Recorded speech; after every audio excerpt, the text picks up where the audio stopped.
I'm going to begin by asking you, Pat, what is it we don't understand about technology? Its potential. We've made technology, but technology today defines us. We are clothes, a watch, a microphone, everything is technology. From when we started using tools, it's technology. Technology is so interlinked with our daily lives that we don't even realize it. And you're not talking about the fact that we're holding a mobile phone or something like that. Oh, it's yes, much also. I love my phone. I wouldn't leave home without it. But it's much more deep. It goes much deeper than that. Technology is everyday life today. Mm-hmm. And developing technology is improving everyday life. Mm-hmm. Of course, technology, as everything else, can be used in a good way, which is almost always done, or in a bad way, which can also happen. So that's technology, and that's the things, and that's the clothes, and that's the phones and everything. And then there's science. And to me, those are two completely different things, wouldn't you say? I think they're completely intertwined. Uh-oh. So my idea of technology is that I think technology throughout human history is driven by two elements. One is the desire of human beings to explore nature, to understand nature. And then you develop technology to better your understanding. The other thing is that technology helps to improve quality of life. And throughout history, we keep using technology to make life better and better. So those are the two driving forces for the advances of technology. And science, often a lot of scientific breakthroughs, I would think, will be based on either great ideas or technological breakthroughs. I can give you a few examples. Mm-hmm. Well, one example I think was raised was that at the times of Galileo, it's the invention of telescopes that brought upon all of the new knowledge about our universe. And then with the observation, then Newton could figure out exactly what happened, the law of gravity. And all those understandings are based on, without that breakthrough in the telescope's development, you have no such new knowledge. So science, actually, new science was born because of that technological breakthrough. I can give you other examples. Transistors. Without transistors, we don't have modern world. And transistors were invented by scientists. But then scientists, when they invented transistors, and they won the Nobel Prize for it, John Bardeen and I think Shockley, they won the Nobel Prize for it.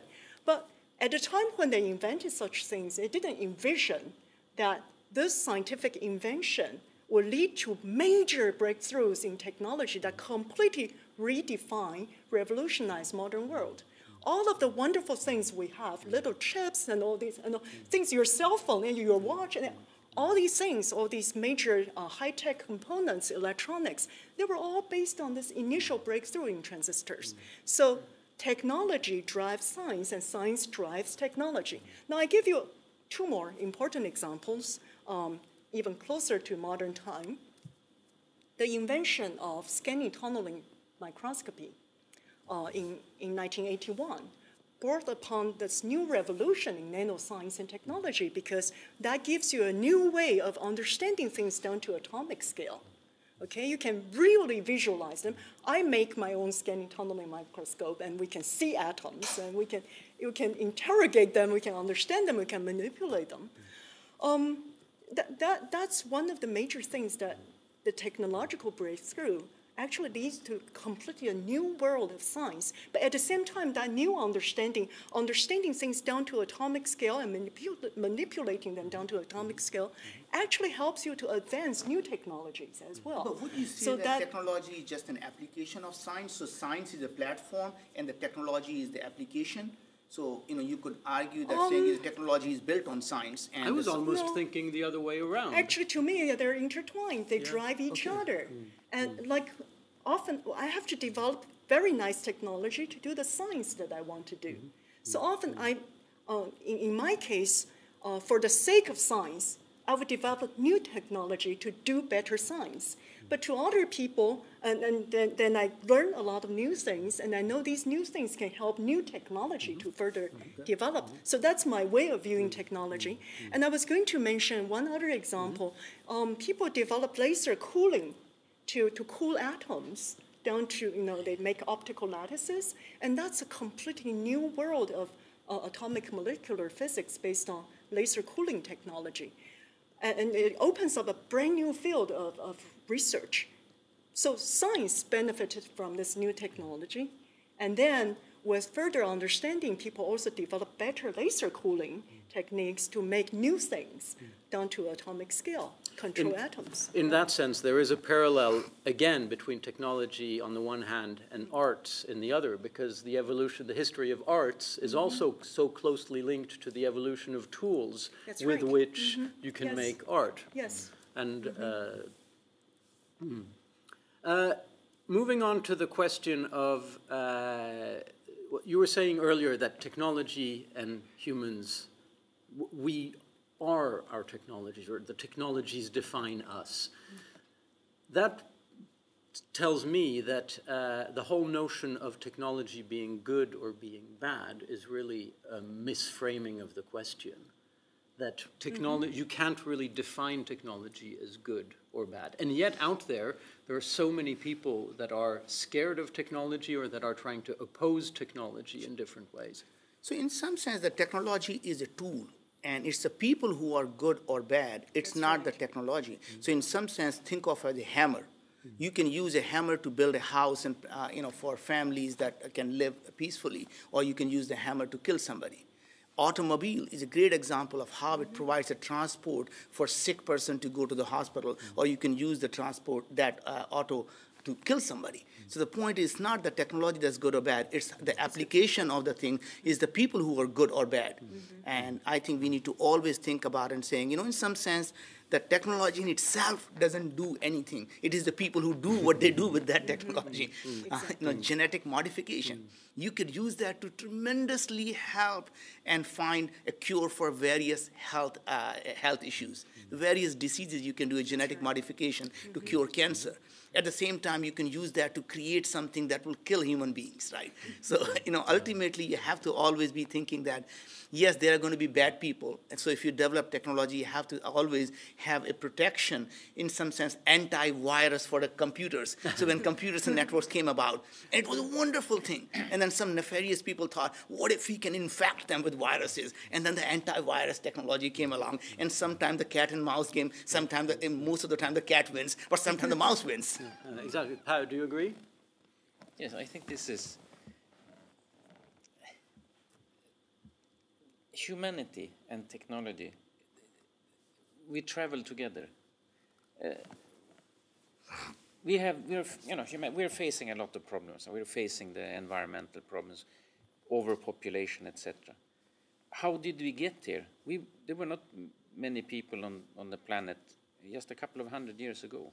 We are now living, I read, in a more peaceful world than ever before. We, I think, could cure starvation with the technology we have. It's just a problem of spreading it, and there are political and other problems.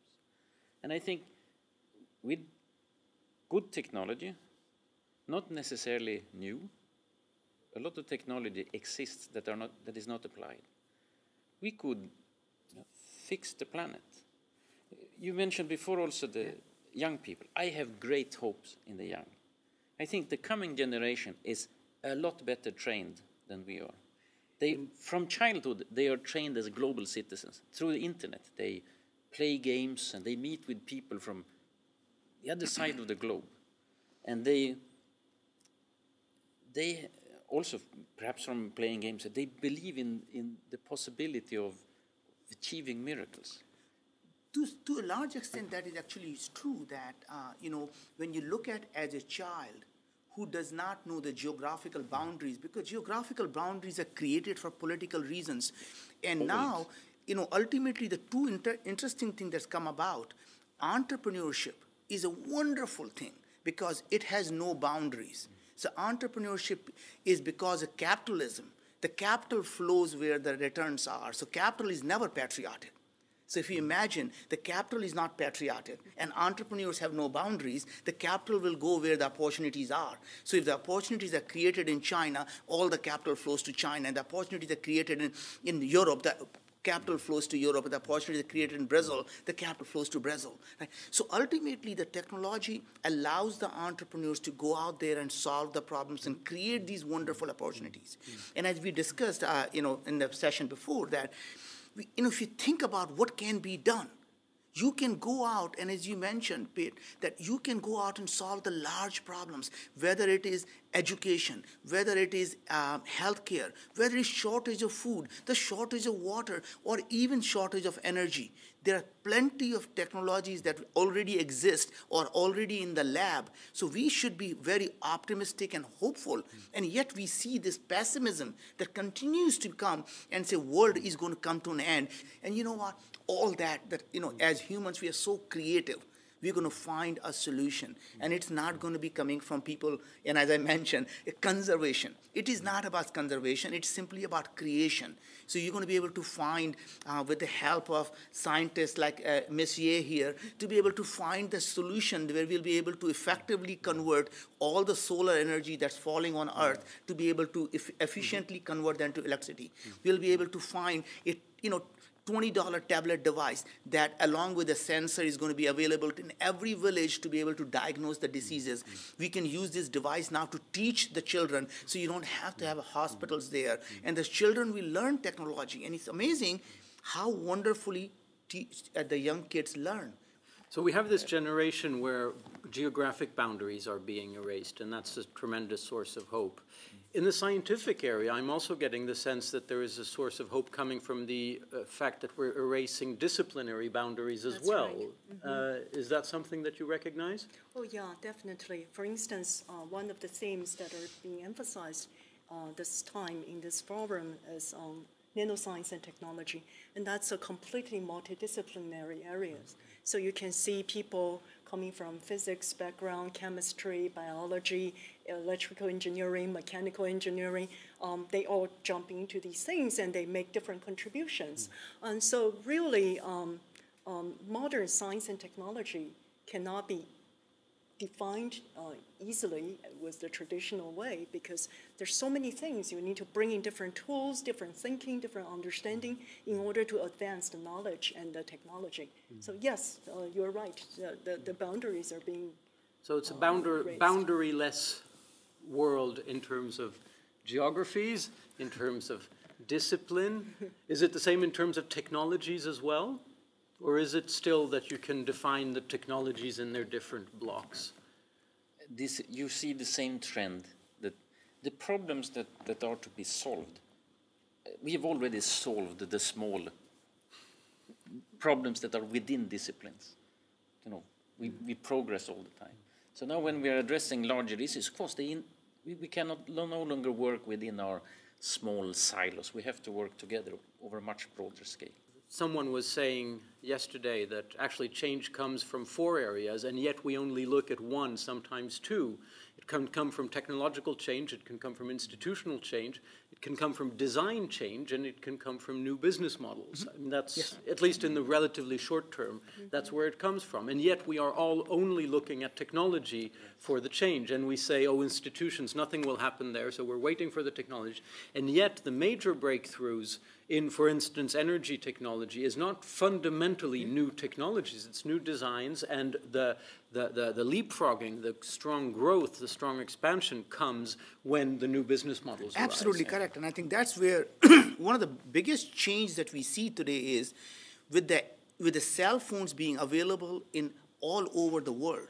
You have now billion people who have not only access to information, so for the first time they're able to consume the information, but most importantly, for the first time they have a voice. That means now they become the producer of information, not just consumer of information. And now we have a billion minds whose voice was never heard. And now their voice and their ideas are being heard. And as you see, that creates a parallel path through communication. That's how the democracies are created in Middle East.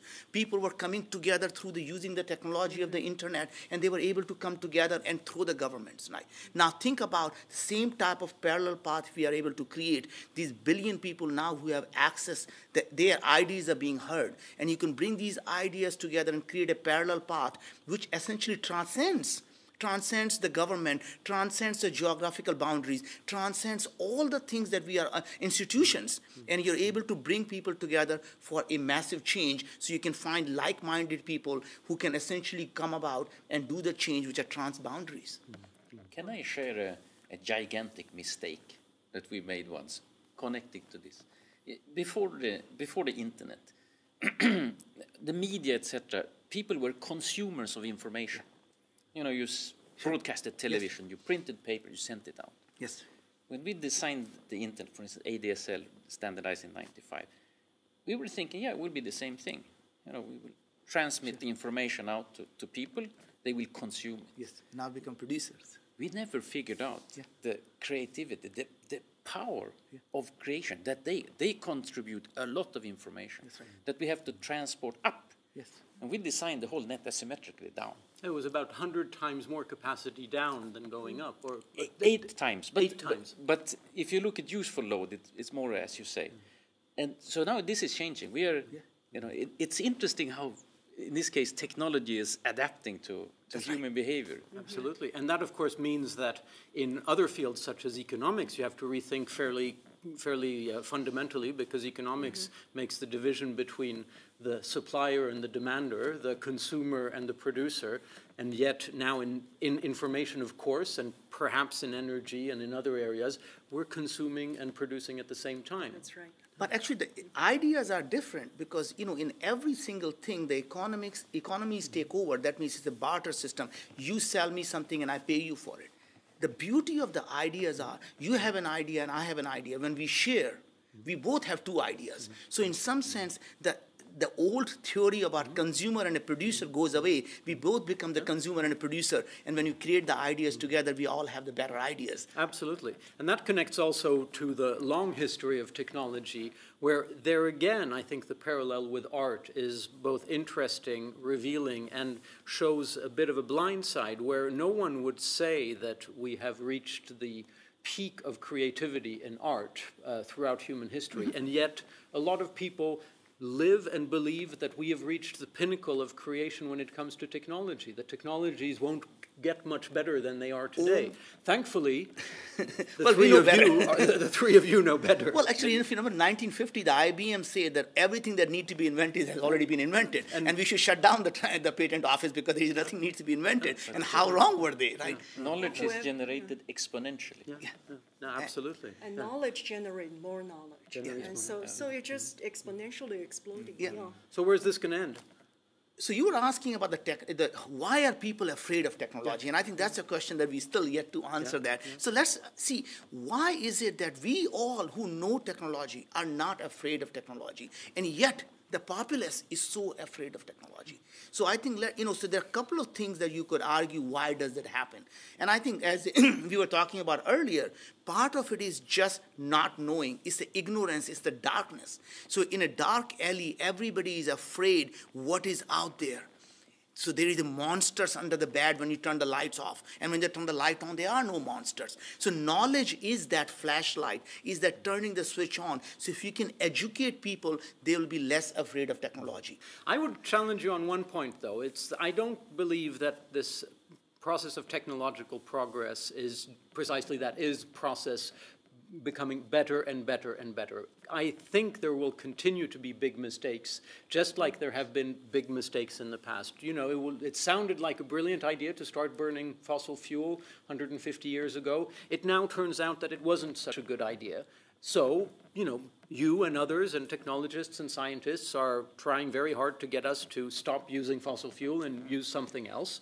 And of course, we are not immune to making the same kinds of mistakes Again. Yes, sometimes the technology creates the new set of challenges, but then the people come about, solve those challenges, and create the new challenges, and they're going to come out, and that's how the cycle of life improves. There are going to be new set. That means every single problem that you have today can get solved, but it creates a new set of problems. I think the fear for technology in part is, I agree with you, is due to ignorance. And if we educate people better, that's then people will not be afraid of technology, at least not so afraid of technology. But the question is, well, technology is exploding, it's going so fast, and commoners will have a hard time understanding all of the things that are going on. Who are you calling commoners?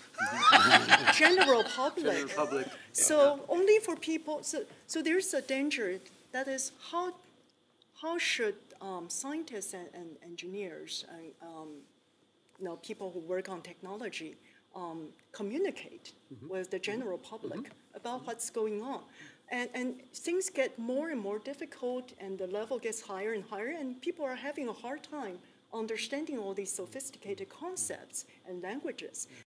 To finish, I thought I'd ask you to very, very briefly imagine that you get a minute or two at one of these, G20 meetings, or maybe it's multi-stakeholder meeting between the leaders of the large global corporations and the heads of states, and maybe some heads of international organizations thrown in, and you get 2 minutes, a minute and a half to say something that these people really don't get, or something that they really need to understand. What would come to mind? Anyone? I got an insight today in a workshop from an apparently brilliant woman working at one of the larger companies in the world. They've adopted the philosophy of to become a manager, to get promoted, you have to be there for a good cause. So if you just want it for yourself, I'm a me person, you will not rise in that organization. But if you have ethics, if you have values, if you want to do something more than just making a profitable company, which they also want, of course. If you have that extra, then you will rise. And I was thinking, if we could have all kinds of systems, for instance, the political, in that sense. The purpose is not to be re-elected, it's to do something good while you're elected. And at the universities and all. Then, these young people that I have a strong belief in, they would be able to come into the system. And in general, I think so many things would be solved so quickly. Because we have all the technology. We just need to act together at once, more or less. Naveen, what would you say? If I were to say, things, I would simply say is bring the spirit of innovation and entrepreneurship to the world. Embrace the young people.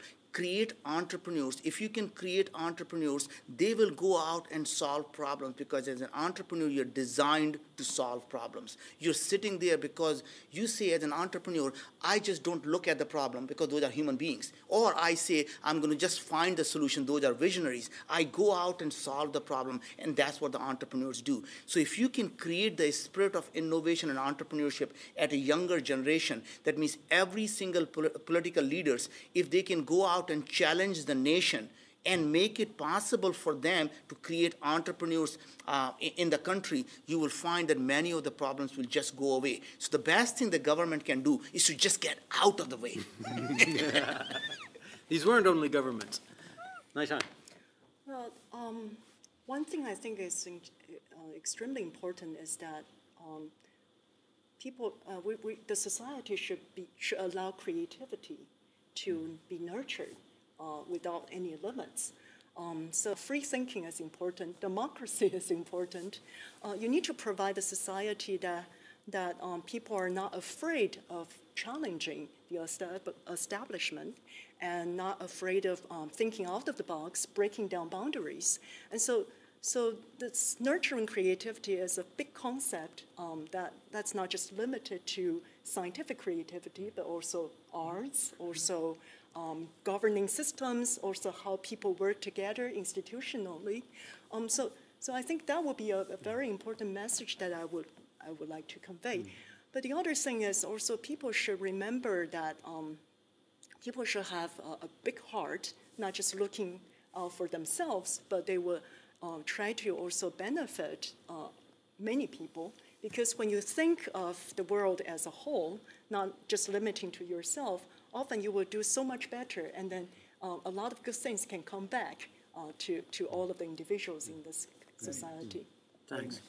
Thank you very much.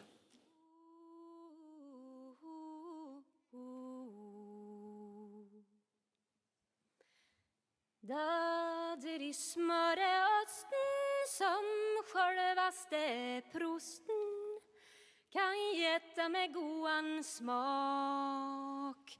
Nej alle på tiden i byte bort den friden som da ut i buom finns.